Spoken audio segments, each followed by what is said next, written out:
আসসালামু আলাইকুম। সবাইকে অনেক অনেক ঈদের শুভেচ্ছা। রমজান শেষ হয়ে গেল, ঈদও শেষ হয়ে গেল। এখন আবার সবার কর্মব্যস্ততার দিন। এই কর্মব্যস্ততা, রান্না খাওয়া সবসময় ছিল, থাকবে।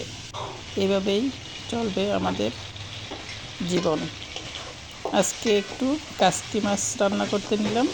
আমি কাসকি মাছটা ভালো করে ধুয়ে নিয়েছি আর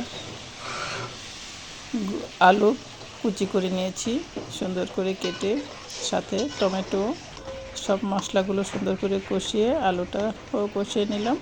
তাতে সামান্য পানি দিয়ে দিলাম। এখন এর মধ্যে আমি আলতো করে ধোয়া কাসকি মাছগুলো বসিয়ে দেব। এতে কাসকি মাছগুলো সুন্দরভাবে সেদ্ধ হয়ে যাবে। এটা আসলে কাসকি মাছের চচ্চড়ি।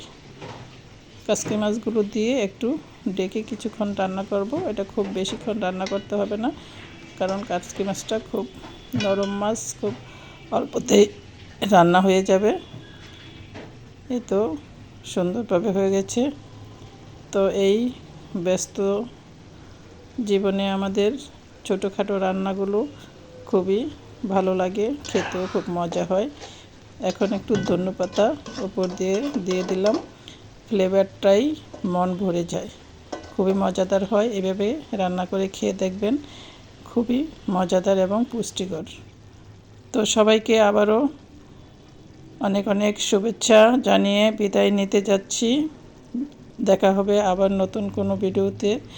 আপনারা সবাই আমার ভিডিওটি দেখে লাইক কমেন্ট করে দিবেন।